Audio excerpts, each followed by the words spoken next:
18장 15절부터 20절. 15절입니다. 시작. 내 하나님 여호와께서 너희 가운데 내 형제 중에서 너를 위하여 나와 같은 선지자 하나를 일으키시리니 너희는 그의 말을 들을지니라. 이것이 곧 내가 총회의 날에 호렙산에서 내 하나님 여호와께 구한 것이라. 곧 내가 말하기를 내가 다시는 내 하나님 여호와의 음성을 듣지 않게 하시고 다시는 이 큰 불을 보지 않게 하소서. 두렵건대 내가 죽을까 하나이다 하매 여호와께서 내게 이르시되 그들의 말이 옳도다. 내가 그들의 형제 중에서 너와 같은 선자 하나를 그들을 위하여 일으키고 내 말을 그 입에 두리니 내가 그에게 명령하는 것을 그가 무리에게 다 말하리라.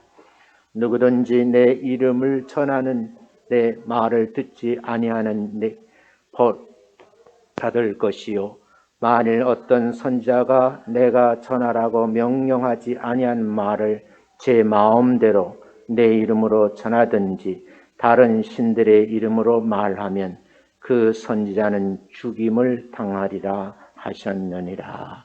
아멘. 한번 옆 사람하고 인사하겠습니다. 만나 뵙게 돼서 반갑습니다. 인사합니다. 다시요. 건강의 복을 받아 누리시기 바랍니다. 라고 인사합니다.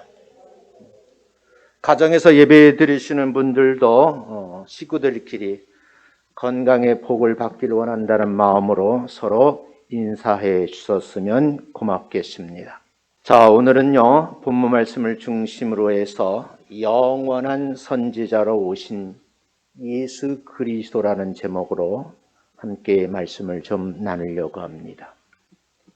거룩하신 분이 이 땅에 탄생하셨다. 그래서 우리는 성탄이라는 말을 씁니다.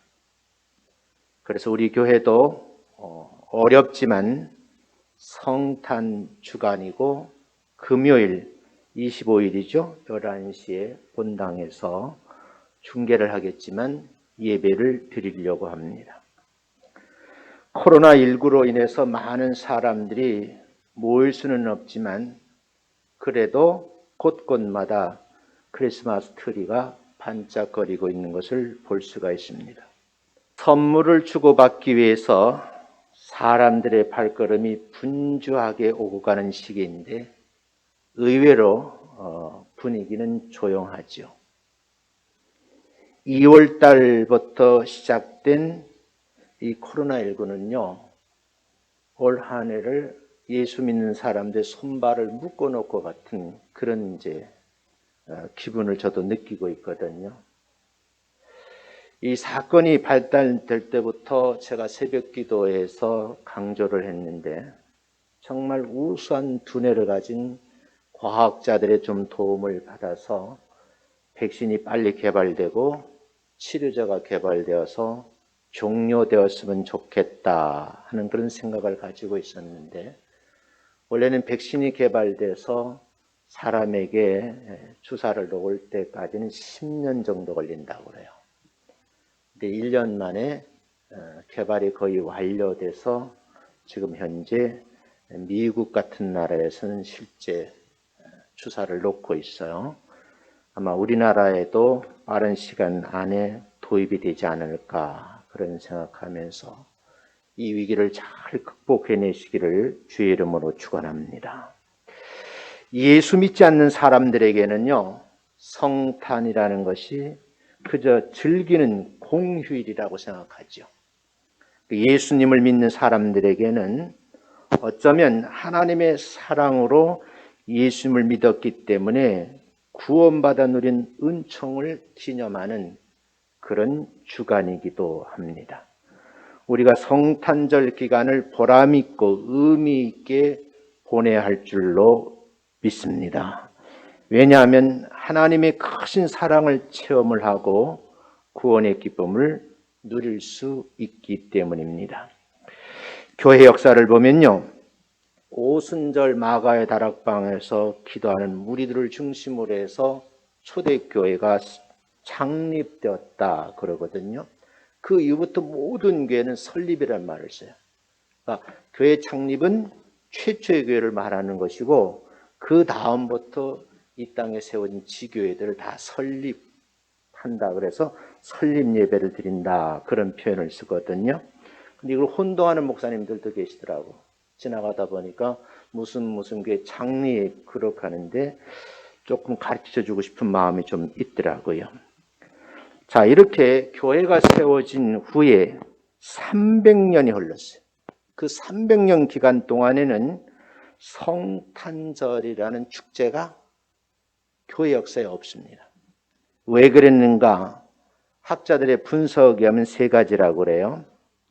온 교회의 관심이 예수 그리스도가 십자가에 달리셔서 정말 그 고통, 그 아픔 다 견디시고 3일 만에 죽으셨다. 이게 너무나 큰 이슈가 된 거예요. 그리고 두 번째는 그 예수님께서 부활하셨다는 이 사실을 잊을 수가 없는 거죠. 그리고 난 다음 세 번째 또 다른 놀라운 사건이 있는데 승천하셨다는 거예요.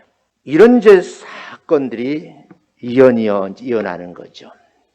그러니까 그 당시에 모든 성도들은 십자가에 달리신 예수, 부활하신 예수, 승천하신 예수님에게만 집중되어 있어서 성탄이라는 말을 생각지도 못한 거죠. 교회는요, 예수 그리스도의 성육신에 대해서는 별로 생각하지를 않았다 그런 말이죠.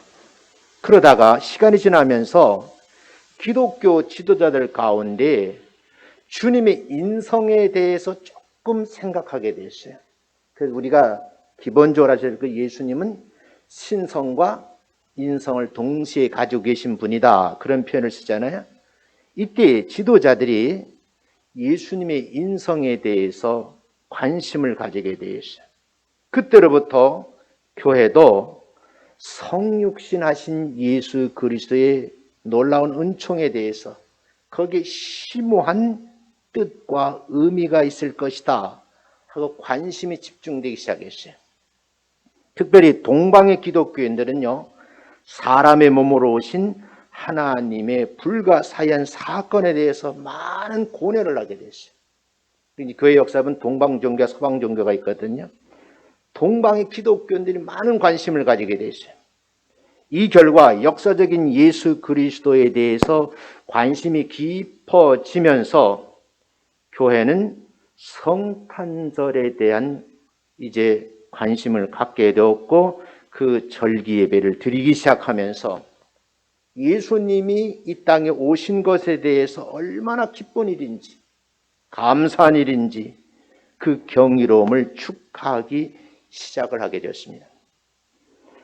성탄절은 단순히 모여서 즐기는 축제가 아니고요. 말씀이 육신이 되어 이 땅에 오신 예수님, 그리스도의 구원에 대해서 감사를 드리는 성도들의 절기 예배가 되어야 될 줄로 믿습니다. 어떻게 드릴 것인가? 본문으로 돌아가서 본문에서는 선지자라는 말이 언급되어 있거든요. 선지자 기원에 좀 말씀을 드리겠어요. 모세는 시내산에서 율법을 받았거든요.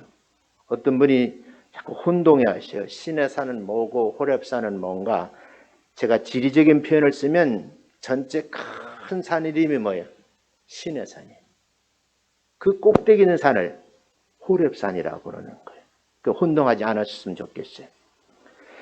그런데 여러분, 그 율법에는요, 이스라엘 민족이 앞으로 어떻게 살아갈 것인지에 대해서 삶을 일일이 규정한 법규이거든요.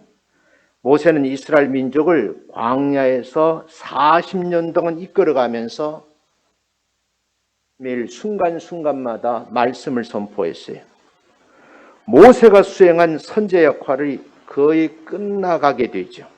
가나안에 들어가기 전까지만 선지자의 역할을 모세가 마치고 120세에 세상을 떠나게 됩니다. 모세 이후의 선지자들은요, 모두가요 세상 사역을 마칠 수밖에 없는 유한한 사람들이라고 하면 인간의 몸을 입고 이 땅에 오신 예수 그리스도는요, 하나님으로부터 오신 영원한 분, 출처가 하나님의 나라예요.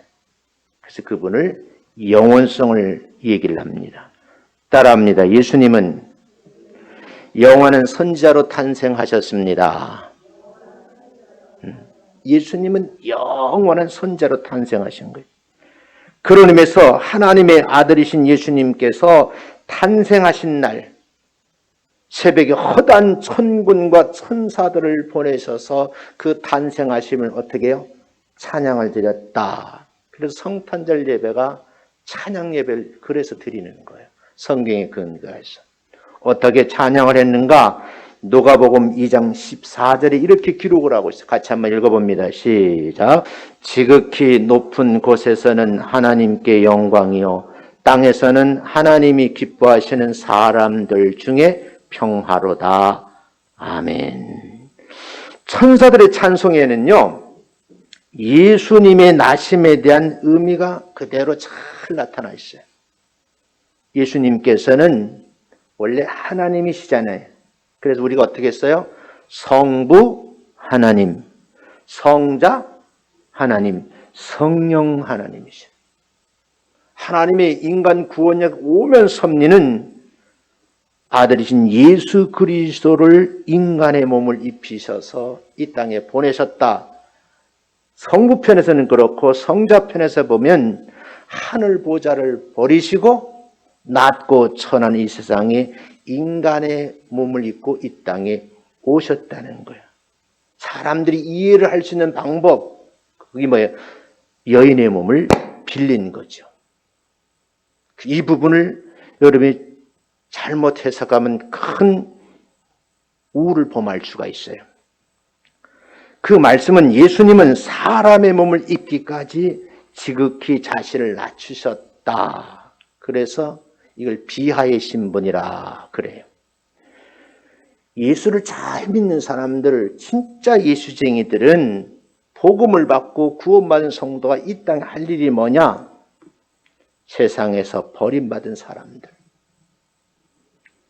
가난한 자들, 병든 자들을 보듬는 것이 진짜 예수쟁이들이 할 일이에요. 세상에서요, 버림받은 사람, 가난한 사람들, 병든 사람들과 함께 지내던 예수님께서 마침내는 자신의 몸과 피와 생명까지 다 아낌없이 주셨다. 그 어디에서? 십자가에서 그런 말씀이에요. 하나님께 영광을 돌리고 땅에 사는 모든 사람들, 특별히 하나님이 기뻐하시는 사람들 가운데 평화를 남겨놓으셨어요. 어디다가? 사람들 인간관계 속에. 또 하나는요, 우리 심령 속에 화평의 씨앗을 심어 놓으신 거예요. 따라합니다. 우리 가운데 화평을 심어 놓으셨습니다. 이 화평의 씨앗이 있는 성도는 어디를 가든지 여기에 모든 사람과 더불어 화평을 이루셔야 돼요. 나이 얼마 안 됐지만 평생 목회라면서 가슴 앓이를 하는 건 뭐냐면 왜 내가 목회하는 현장에 성도들끼리 불화하는지, 그것 때문에 상처받았다라고 그것 때문에 마음을 아파하는지, 난 그게 하나 물음표를 던지고 있어요. 고뇌의 시간을 보내보면 결과적으로 그 화평의 씨앗이 마음속에 어떻게 해요? 자라지 않았다. 꽃을 피우지 못했다. 열매를 맺지 못했다.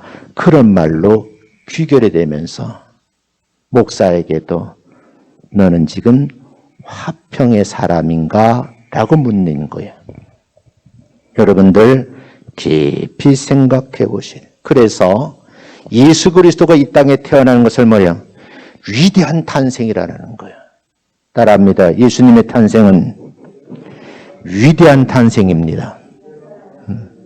꼭 기억하셔야 돼요.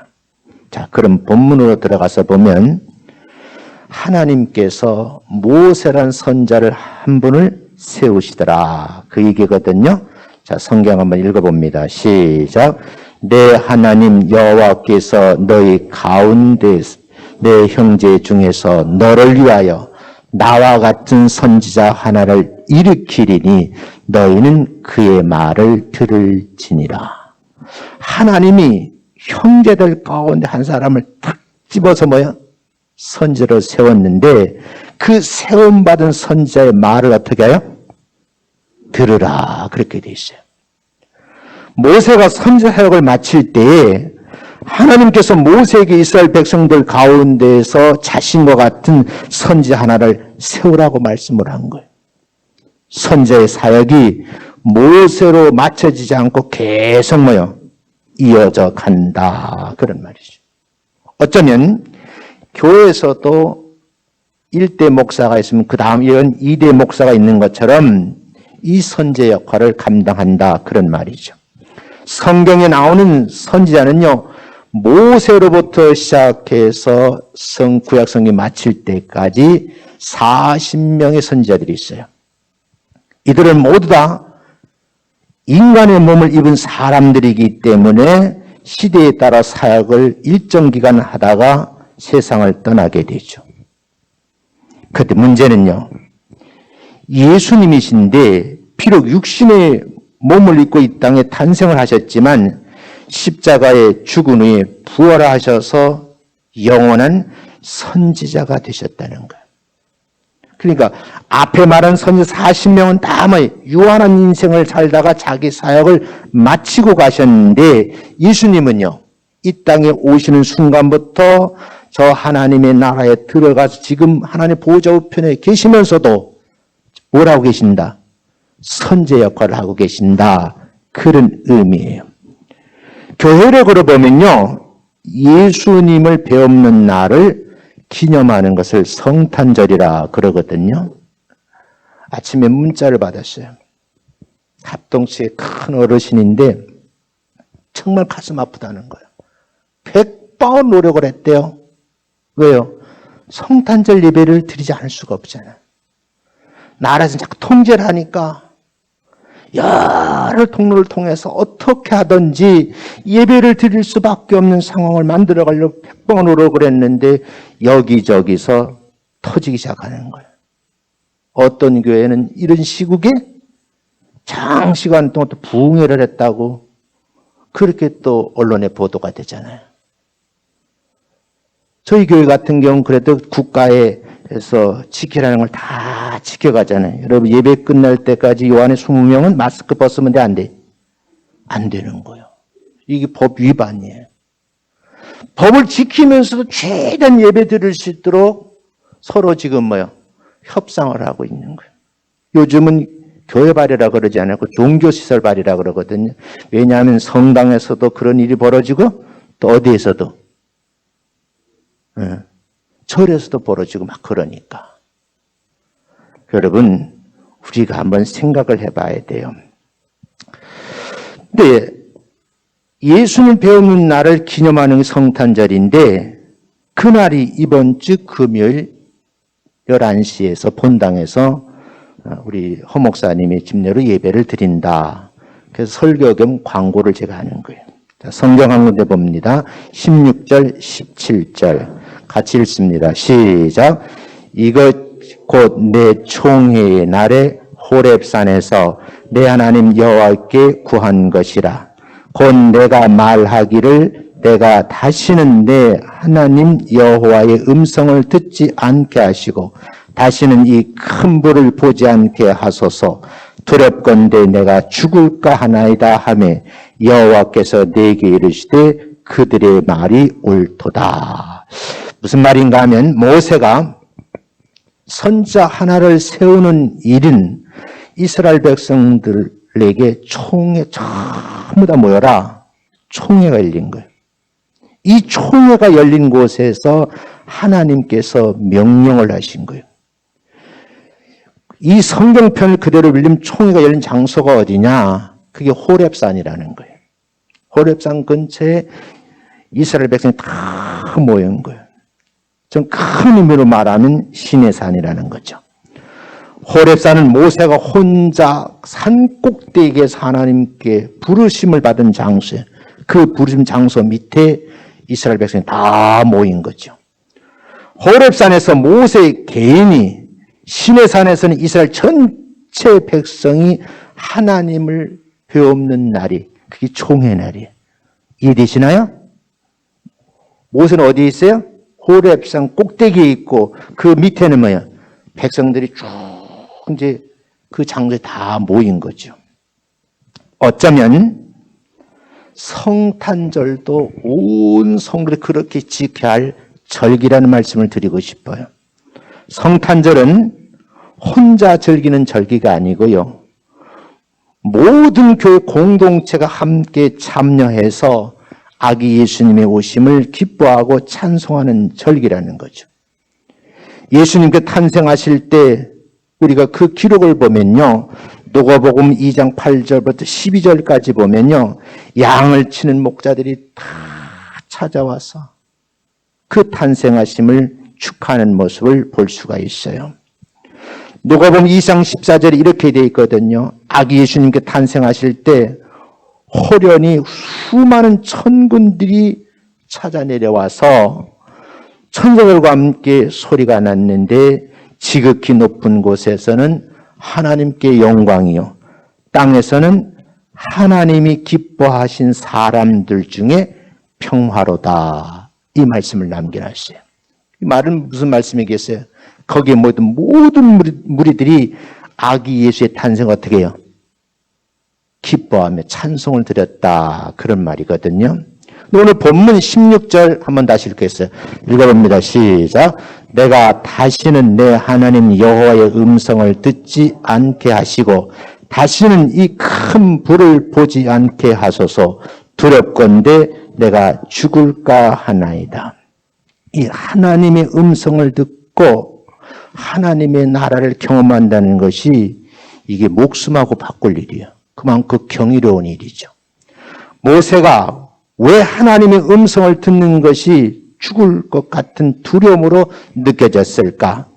사람들은 실제로 하나님을 볼 수 없을 뿐만 아니라 하나님의 음성을 듣는다는 것도 특별한 경우가 아니면 불가능한 일이에요. 요즘에 가끔 그런 분들이 있고, 나 하나님 뵙고 왔다. 믿어야 돼요? 믿지 말아야 돼? 믿으시면 안 돼요. 그냥 한 귀로 듣고 한 귀로 흘리셔야 돼요. 이런 분들이 의외로 우리 주변에 많아요. 그런 분들 가운데 또 내 개인적인 경험이지만 여목사님들이 많더라고. 조심하셔야 돼요. 이건 말이 안 되는 거예요. 우리 인간의 육신의 눈으로 하나님을 보는 순간에 뭐예요? 그 사람은 이 세상 사람이 아닌 거예요. 볼 수가 없게 되어 있어요. 모세가 하나님의 음성 듣기를 거부한 이 부탁은요, 당연하다고 생각이 들죠. 그런데 모세의 부탁에도 일리가 있어요. 이제 모세의 사역이 마지막이라는 거죠. 앞으로 선지자 사역을 할 수 없게 되었어요. 그래서 하나님의 음성 듣기를 사용하고 겸손하게 이제 내 생애를 마치겠다 하는 결의에 찬 내용입니다. 성탄절은요, 즐거운 노래를 부르면서 춤추는 축제의 계절이라고 말하거든요. 그렇다고 우리가 마냥 즐길 수만은 없다는 거예요. 왜냐하면 성탄절은 세상 사람들처럼 먹고 마시고 춤추고 쾌락을 즐기는 절기가 아니기 때문에. 오히려 교회는 조용하거든요. 근데 세상 사람들은 이 성탄 절기가 먹고 마시고 난리. 지금 이 와중에도 젊은이들은요, 교회라는 곳을 찾지 않고 어디 가서 개인으로 특정 장소를 얻어놓고 마트에 가서 이만큼 사다가 먹고 밤새도록 술 파티 한다는 거예요. 이걸 어떻게 막을까? 정부에서 또 고민을 하고 있는 거예요. 우리가 좀 깊이 생각을 하셔야 돼요. 성탄절은 하늘 보좌의 영광을 버리시고 겸손하게 사람의 몸을 입고 오신 예수님을 생각하면서 나 자신을 돌아본과 동시에 가난한 이웃들이나 세상에서 소외된 형제를 보듬고 도와주는 절기가 진정한 성탄절인 줄로 믿습니다. 이게 정상적이었으면 해마다 제가 성탄절 헌금이 다 모여진 그 중에 일부를 어려운 사람 나눠주는 걸 교회 전통으로 했거든요. 근데 이제 모르겠어요. 25일 날 11시에 예배 드리는데 막 이제 올 수가 없잖아. 그래도 우리 교회 성도 참 수준이 높으죠. 그래도 온라인 예배 드리면 다 헌금을 해주셔서 감사한데 우리가 가진 것을 어떻게 해요? 나누는 것도 성탄절기 한 방법이다라는 것. 두 번째, 영원한 선지자 예수님에 대해서 말씀을 드리려고 그래요.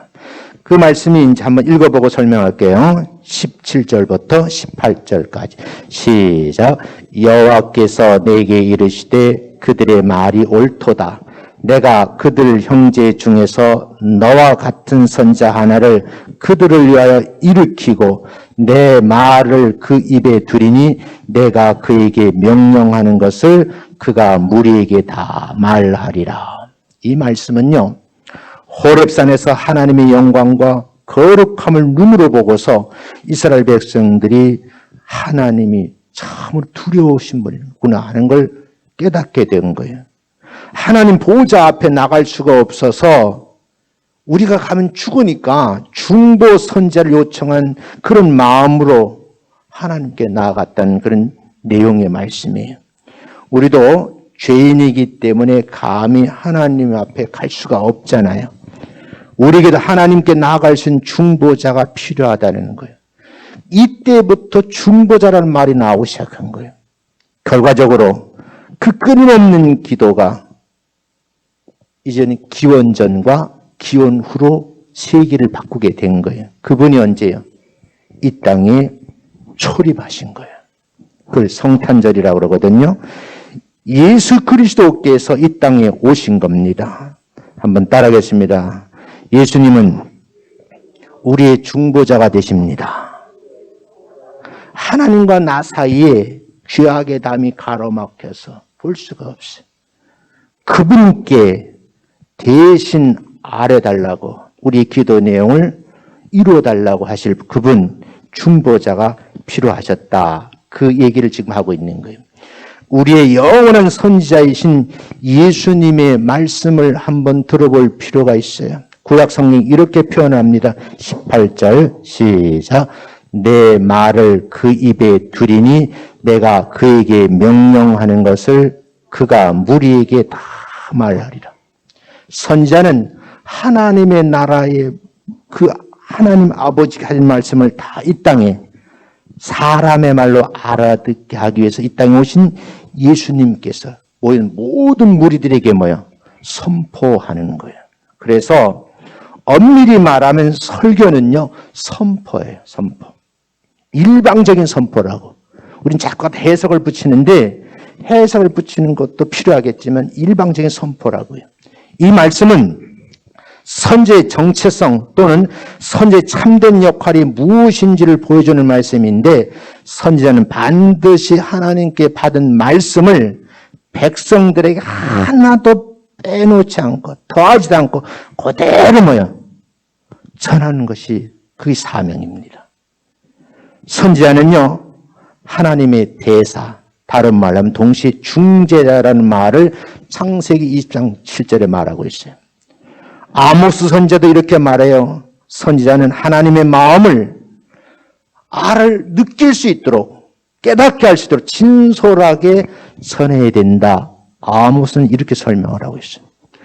이 강단에서는 목사님 지금 이 시대에도 내 말이 아니고 하나님의 마음을 온전하게 전하려고 정말 애쓰셔야 되는 거예요. 설교단은 강의 자리가 아니에요. 강의하는 곳이 아니라고요. 성탄절에 우리 그럼 뭐 해야 되느냐? 예수님의 말씀을 듣는 고귀한 절기인 줄로 믿습니다. 해마다 똑같은 설교를 해도 그 말씀을 경청할 준비가 되어 있어야 된다. 그런 말이죠. 교회 성탄절을 준비하기 위해서 성가대들이 한 달 전부터 찬양 연습을 하고요. 교회학교는 연극 준비하고 다양한 것을 준비해요. 그래서 많은 행사에 치우치다가 말씀 듣는 걸 놓치는 경우가 있다는 거예요. 그럼 우리가 한번 조심해야 되지 않을까라는 높아심에서 함께 말씀을 전하는 거예요. 준비하지 말라는 말이 아니에요. 그렇게 찬양을 드리고 그렇게 다양한 방법으로 찬양을 드리면서도 위로부터 내려오는 메시지를 들어야 된다. 그 말씀을 제가 지금 드리고 있는 거예요. 성탄절에 맛있는 음식 먹고 파티하고 싶어하는 분들이 있어요. 많은 것을 먹고 마시고 춤추는데 혈안이 되어 있다가 진짜 필요한 하나님의 말씀을 듣는 일을 등한하는 경우가 있을 수도 있다. 그 말은 조심해야 된다. 그 말이에요.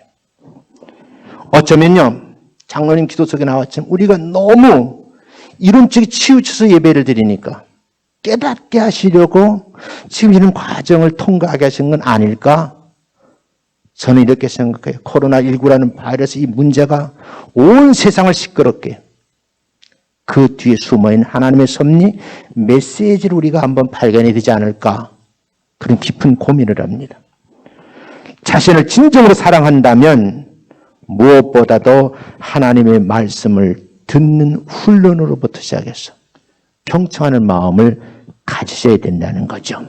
성도는 성탄절에 하나님의 입에 나오는 말씀을 들을 준비를 하셔야 된다. 그래서 25일 날 헌 목사님 예비인도할 때 그 메시지를 잘 들을 준비를 하셔야 된다는. 지난주에 제가 이런 말씀을 나눴어요. 디모데후서 3장 15절 17절 같이 한번 읽습니다. 시작.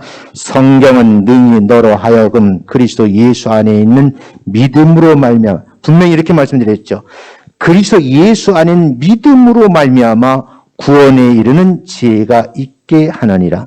모든 성경은 하나님의 감동으로 된 것으로 교훈과 책망과 바르게 함과 의로 교육하기에 유익하니 이는 하나님의 사람으로 온전하게 하며 모든 선한 일을 행할 능력을 갖추게 할, 동시에 이루어지는 건데 하나는 뭐냐? 하나님의 사람으로 온전하게 될 뿐만 아니라 동시에요, 선한 일을 하도록 하셨다. 그 말씀이에요.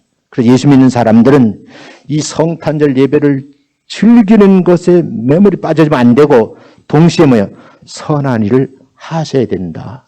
그래서 해마다 성탄절 헌금이 모여지면 일정을 아무리 작아도 10의 1은 이웃을 위해 쓸 수 있는 그런 여력을 가진 교회가 되도록 여러분이 기도 많이 해주시고 올해도 그렇게 할 수 있도록 여러분이 기도해 주시기를 주의 이름으로 축원합니다. 성탄절에는요, 뭘 해야 되냐? 주님의 말씀을 들어야 된다는 거예요. 말씀은 뭘까요? 영생의 양식이고 삶의 바른 지표인 줄로 믿습니다. 성탄절에 주님의 말씀을 듣는 성도가 되시기를 주님의 이름으로 축원합니다. 조심할 것이 있다. 세 번째, 유혹이 유혹. 19절부터 20절 말씀 이렇게 기록되어 있거든. 누구든지 내 이름으로 전하는 내 말을 듣지 아니하는 자는 그랬어요. 내게 벌을 받을 것이요. 벌이라는 말을 쓰고 있어요.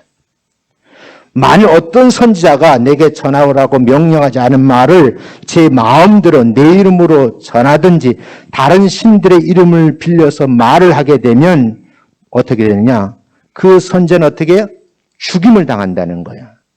성경 분명히 오늘 집에 다시 읽어 19절 20절에 보면 누구든지 내 이름으로 전하는 내 말을 듣지 아니하는 사람도 벌을 받겠지만 이상한 짓 하면 죽임을 당한다. 그 말이에요.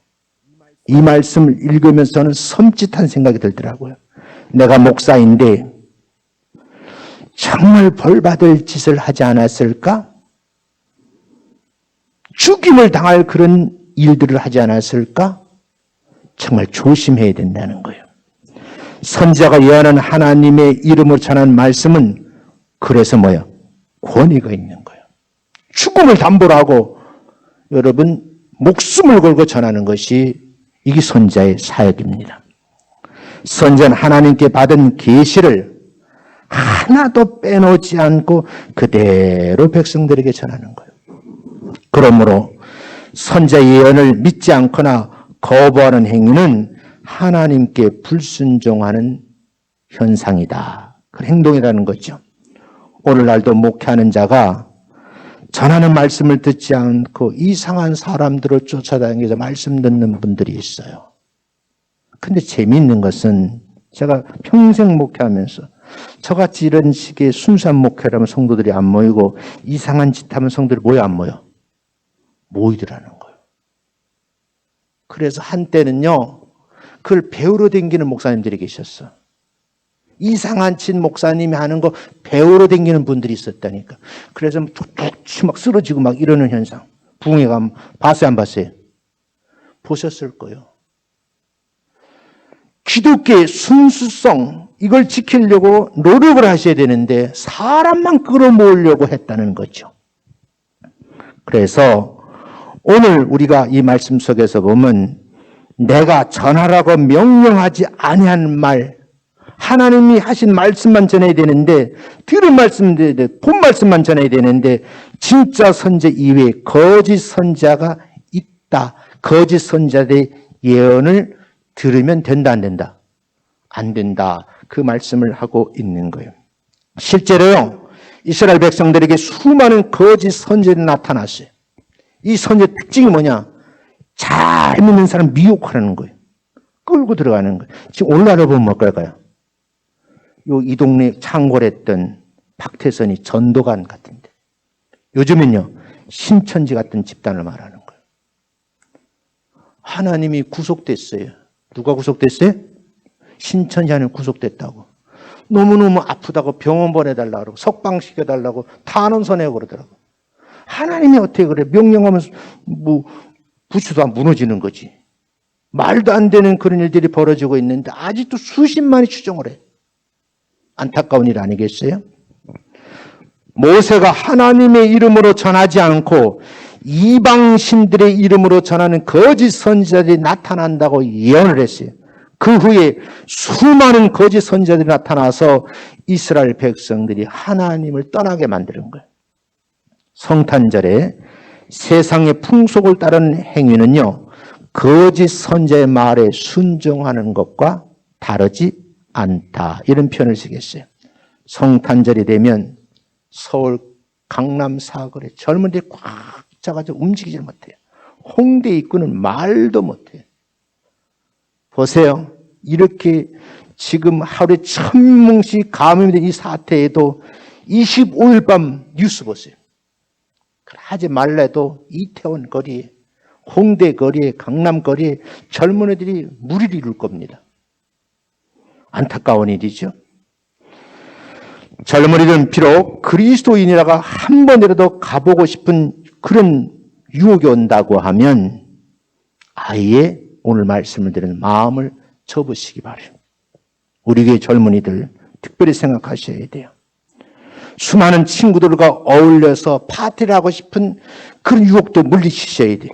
악한 마귀는 성탄절 날에 성도들을 미혹하고 유혹한다, 무너뜨리는 거예요.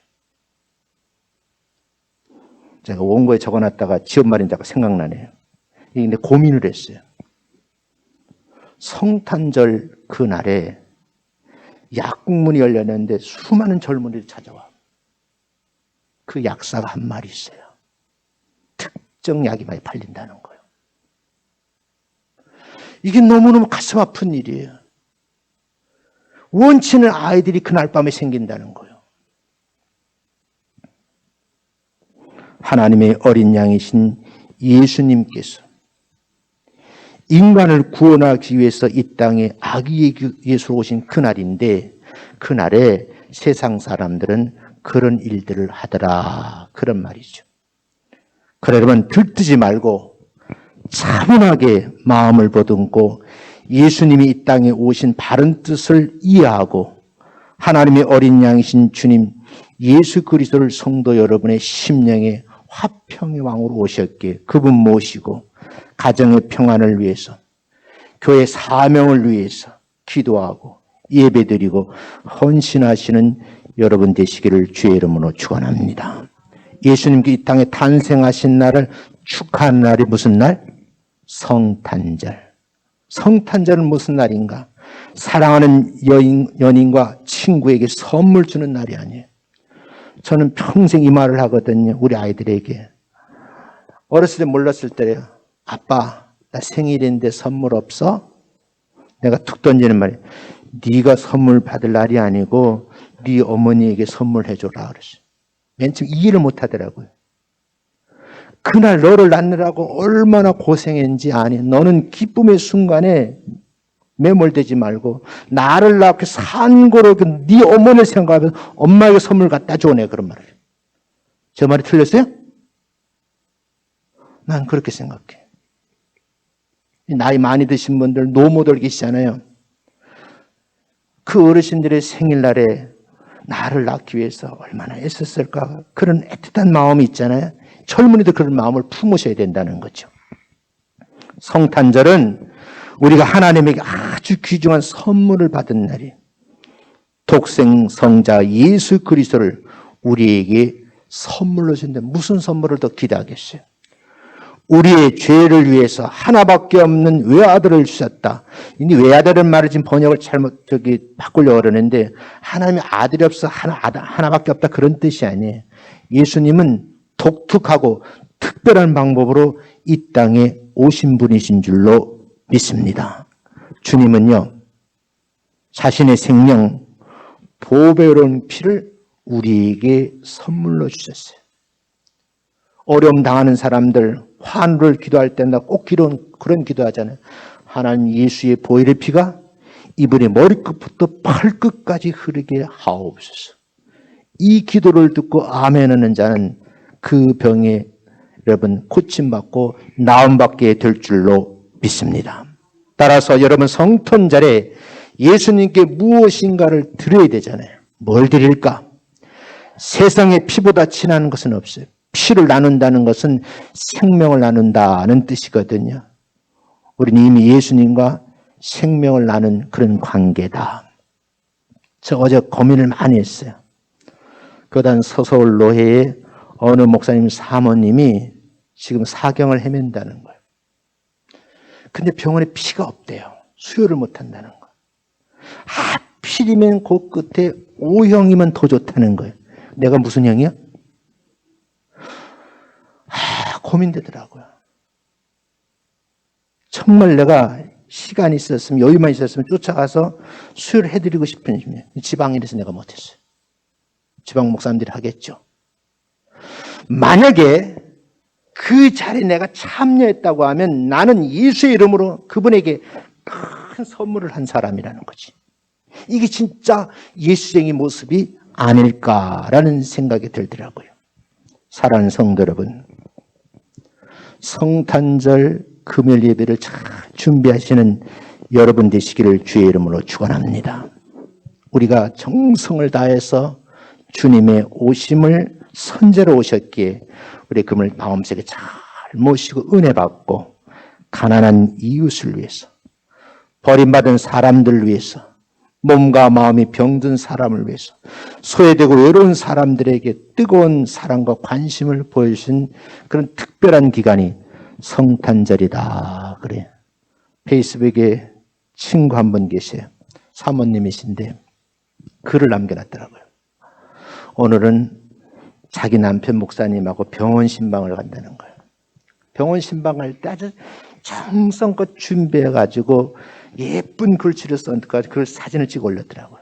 그 글 속에 보면 제가 느끼기에 그 병원에 있는 환우들이 사모님의 정성 어린 글과 선물을 받고 감동이 느껴지도록 그렇게 준비를 했더라고요. 야, 저분은 목회를 저렇게 하는구나. 별건 아니지만 여러분 예수님 마음을 품고 그 표현을 할 수 있는 한 주간이 되시기를 주님의 이름으로 축원합니다. 이렇게 마무리 짓겠습니다. 모세가 인간으로 태어나서 사람을 처음 선지자였다고 하면 예수님 비록 육신의 몸을 입고 이 땅에 오셨으나 물과 피를 다 쏟으시고 하늘로 올라가신 거예요. 이 땅에 올 땐 비아의 신분으로 오셨는데 오를 때는 승귀의 신분으로 올라가셨어요. 그분을 우리는 뭐라 그래요? 영원한 선지자라 그래요. 우리가 성탄절을 보내면서 여러분 크리스마스를 상징하는 화초, 포인세타 여기는 사다 놨더라고. 여기 생각나서 좀 한마디 하고 마치려고 그래. 이 꽃 잘 아세요? 예? 이 꽃 잘 아시냐고. 이 꽃의 특징이 뭐예요? 빨갛다는 거예요.